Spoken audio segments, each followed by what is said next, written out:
हैदराबादमध्ये असदुद्दीन ओवैसींचा मोठा विजय झाला असून भाजपच्या उमेदवार माधवी लतांचा दारुण पराभव झालाय। देशात लोकसभा निवडणुका संपल्या आहेत, आता त्याचे निकाल येऊ लागले आहेत। सध्या हैदराबादमध्ये AIMIMचे प्रमुख आणि विद्यमान लोकसभा खासदार असदुद्दीन ओवैसी यांची भाजपच्या उमेदवार माधवी लता कोम्पेला यांच्यावर 2,50,000ची आघाडी आहे।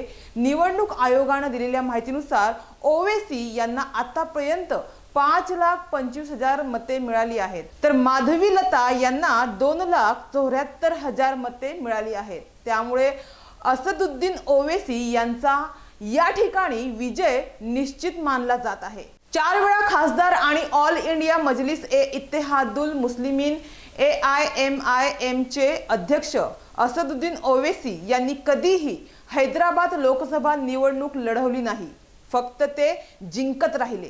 त्यांच्या विजयाचं अंतरही लाखात आहे।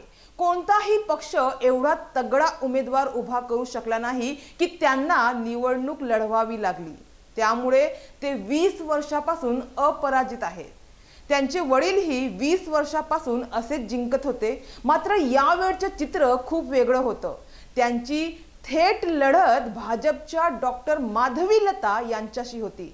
डॉक्टर माधवी लता ह्या राजकारणात नवख्या उमेदवार होत्या, तर भारतीय राजकारणाच्या इतिहासात भाजपने पहिल्यांदाच हैदराबादमधून एका महिलेला उमेदवारी दिली होती असं बोललं जात आहे।